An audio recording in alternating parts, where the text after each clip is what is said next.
Hai semua, Kak Ni nak tunjuk resepi rendang tok yang Kak Ni belajar dari mak mentua Kak Ni. Sebenarnya nak kuasai resepi rendang tok ni memanglah perlukan kesabaran yang tinggi. Memang Kak Ni ambil masa jugalah nak belajar buat rendang tok ni. Dan akhirnya setelah beberapa kali belajar, akhirnya Kak Ni berani juga nak masak sendiri rendang tok ni tanpa mak mentua kat sebelah.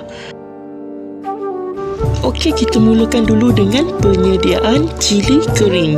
Cili kering ni kita cuci bersih. Kemudian kalau mak mentua Kak Ni tu dia akan jemur dahulu untuk keringkan cili yang kita dah cuci tu. Lepas tu digoreng sekejap atau disangai. Tapi Kak Ni terus masukkan dalam oven dan Kak Ni tetapkan suhu yang rendah sahaja dan dibakar dan dipanggang terus.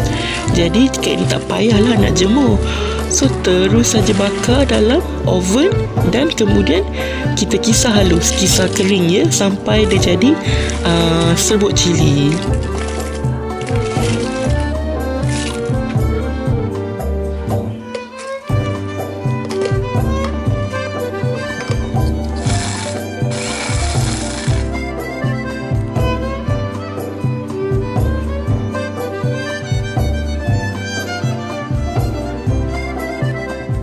Biji ketumbar ni kita sangai dulu. Lepas tu kita kisar juga, kisar kering guna pengisar yang kering. Selalunya bila Kak Ni sediakan cili dan juga biji ketumbar ni, Kak Ni tak sukat lagi. Jadi kita akan sukat selepas kita kisar kedua-dua ketumbar dan juga cili.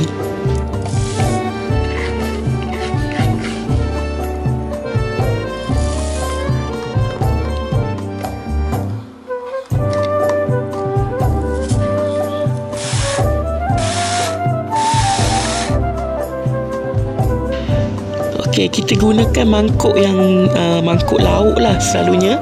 Dan kita buat untuk sukatan lah. Ini sukatan yang mak mentua Kak Ni tunjuk. Untuk serai dan juga lengkuas, kita kena kisar dengan air. Jadi sukatan dia ialah separuh mangkuk serai dan separuh mangkuk lengkuas.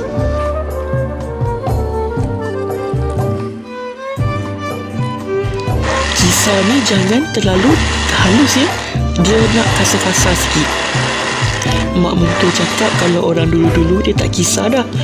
Dia terus je hiris halus-halus masuk dalam rendang. Lepas kisar, kita tapis untuk buangkan air yang untuk kita kisar tu. Jadi kita peras sikit je, janganlah terlalu kering sangat tau. Kak Ni ada tanya mak mentua kenapa kita kena buang air kisar tu.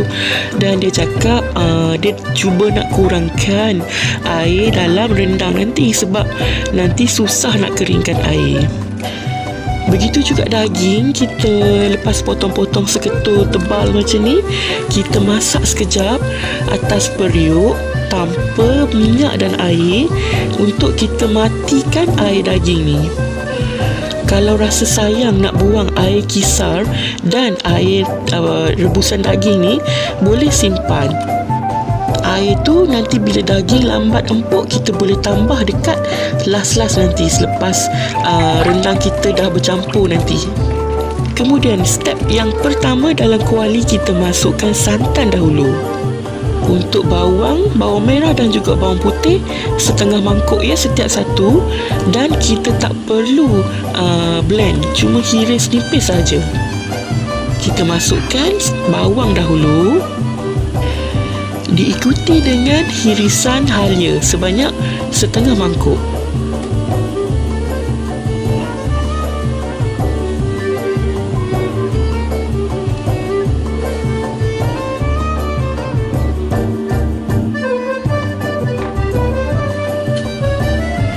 Kemudian kita masukkanlah cili kering yang kita dah kisar tadi sebanyak 2 sendok nasi.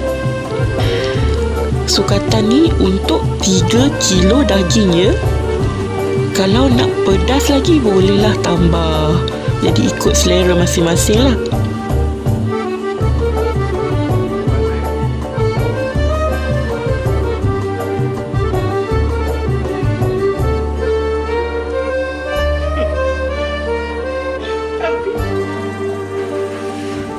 Kemudian kita masukkan daging yang kita dah keluarkan air tu.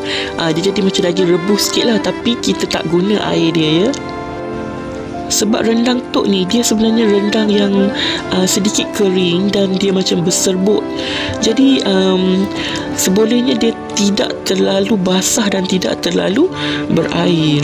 Jadi orang tua tu dulu dia nak kurangkan air, jadi dia keluarkanlah air apa yang boleh keluarkan dulu tu dikeluarkan. Jadi bila perlu baru tambah kemudian. Masukkan pula lengkuas dan serai yang kita dah kisar tadi dan kita dah tapis.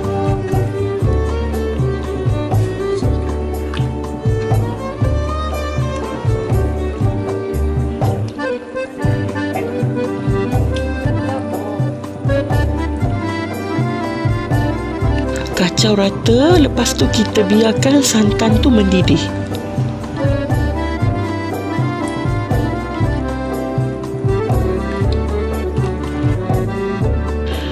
Kemudian kita masukkan 2 sendok nasi ketumbar yang kita dah kisar tadi.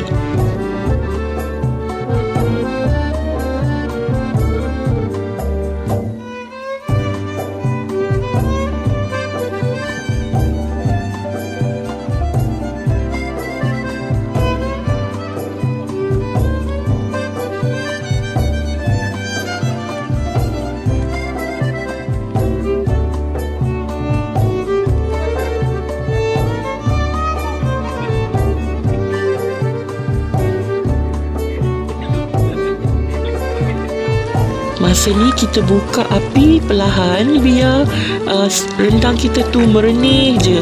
Slow je atas dapur sambil kita kacau sekali-sekala. Rendang tok ni memang kena masak lama ya, sebab kita nak bahan rempah, bahan awas-awas tu, kalau orang Perak panggil awas ya, dia akan hancur lebur dalam rendang tu bila kita masak lama.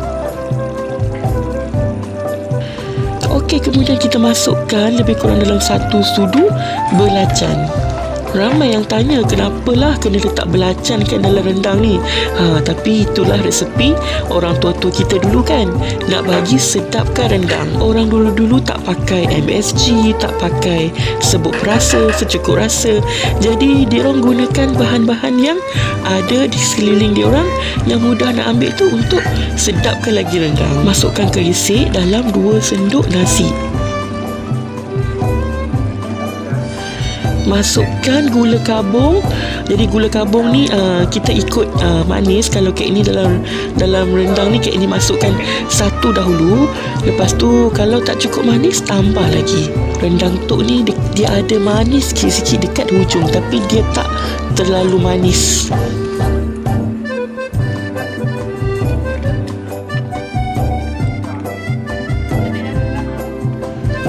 Dan kita teruslah biar rendang tu mengering dan juga daging tu empuk sepenuhnya. Masa ni kita boleh tengok kalau daging masih terlalu keras, belum empuk dan rendang tu dah nampak kering, barulah kita tambahkan air rebusan yang kita ada tadi, atau air yang kita blend, air serai atau air lengkuas yang kita blend tadi, barulah kita tambahkan ke dalam rendang. Tempoh masak untuk 3 kilo daging ni, kek ni spend hari tu lebih kurang dalam 2 ke 3 jam jugalah nak tunggu rendang tu kering sepenuhnya.